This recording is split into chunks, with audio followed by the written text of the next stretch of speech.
Quick story, I go into the College of Journalism, Broadcast and Communication School, and you have to take a typing test because I had checked off that I was going to go into the news program.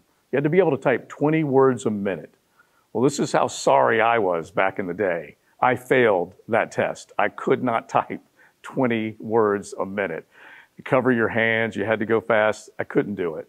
So I went from news as my main focus of my major to broadcast production, and the rest is history. And talk radio was just starting to take off at that point. So I'm happy that I failed a typing test to get into radio.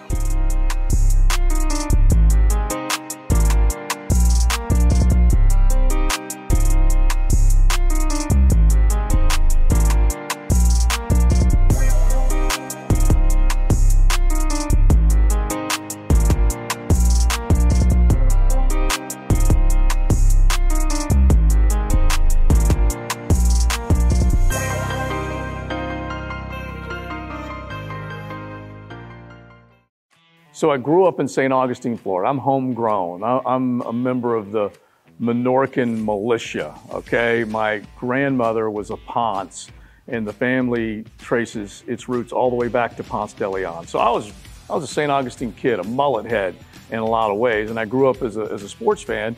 And you think about it, when you're growing up, there were only so many teams back then. There were only so many television channels, and you had the Miami Dolphins, and you just had a few other ones that you grew up rooting for. So that was the team that I grew up as an NFL fan very early. And then I grew up as a Gator fan because of my aunt and uncle. They were diehard Florida Gator fans. My dad was a sports fan, but he worked all the time. He had me and my brother working all the time. So my Aunt Donna and my Uncle Ray, they were the Gator fans that kind of brought us in, took us to our first Florida-Georgia game. And there was a time when I was coming through high school, and I wasn't quite sure if I was going to go to Florida or if I was going to go to Tallahassee. I did an internship in the Senator's Page program, and Dr. William Proctor, who ran Flagler, I played football with his son. He wanted me to go to Florida State. He's kind of pushing me in that direction. And I went over there for the internship and really liked it a lot. But then I came back, went over to Gainesville, and a couple things just kind of turned me in that direction. And the orange and blue just kind of spoke to me. Or actually maybe the orange and brew spoke to me a little bit more on the campus. But I've got a lot of fond memories of going to the University of Florida. It took me 7 years to get through college. I had a lot of hook and goes, which are C's, and I was pretty proud of them. I went in with a 2.8, I left with a 2.8, but I also left with sports really being the main thing that I wanted to work in.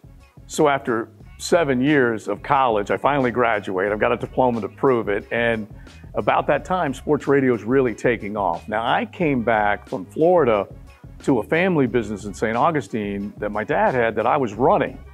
I was running a glass shop, and it was 60 hours a week, doing whatever I possibly could to kind of make the numbers work in a family business while still wanting to chase a broadcast career. Talk radio was starting to pick up. So I started to do a weekly sports show on Monday nights. We called it the Pat and Joe Sports Show on WFOY in St. Augustine. And then I also did a racing show Saturday nights at the old St. Augustine Speedway. So I was just trying to do whatever I could to get in the business and stay involved.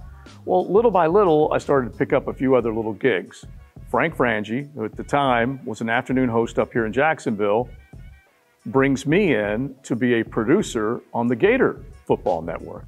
So I produced the shows, he was the lead host of that, and that was a big chunk of experience for me.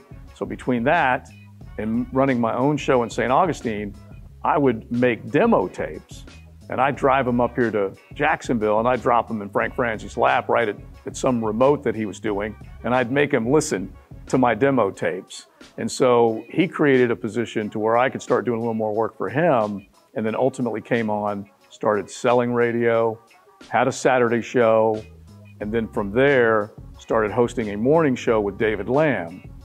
Lamb taught me a ton, taught me to think differently than others. Contrarian, it's not a bad idea.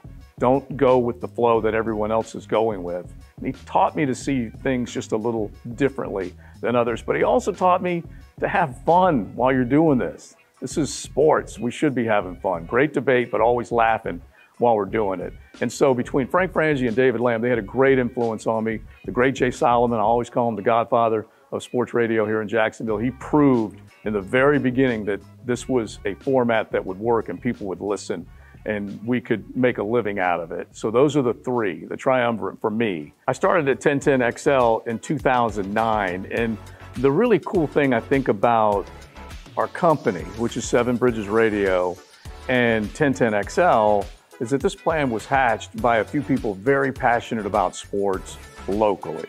And we know that our general manager, Steve Griffin, Frank Frangie, a lot of guys said, you know what, if we build this is kind of like Field of Dreams. If we build this, they will come. And so there were sports stations here before, but there wasn't a sports station that made a commitment to live and local programming throughout the day like 1010XL did. So when I came in 2009, I was pretty excited. And it's crazy to think that, you know, a little over a decade, what are we coming up on 15 years of 1010XL being around, that this radio station has grown in leaps and bounds. The audience is young, it's old, there are professionals, there are guys that are out there humping it and doing everything they can every single day, but always tuning into 1010. You got kids that are growing up listening to 1010XL because of their dads and moms, and so that part of it's really cool. Every day now, I'm on XL Primetime, noon to 3, with Big Leon Searcy, which is really cool. I covered him as a Jaguar back in the day, and now he's sitting to the right of me. He's my right tackle, Hacker, and Matt Hayes. And we've got this collection of just either personalities or experience that's really cool, because there's a lot of things that we can lean on. There's also a lot of sports that we love. I love the PGA Tour. I've worked with them since the late 90s. Hack's a big NBA fan. JJ LaSelva, our producer's a big NBA fan. Matt Hayes, of course, is a diehard college football fan. He's been covering it for decades. And Leon's just smooth. All right, let's just be real. He's just super cool. And he played at a very high level. The thing that I love about Leon is that he played the game with a professionalism and an understanding that you had to work to be great.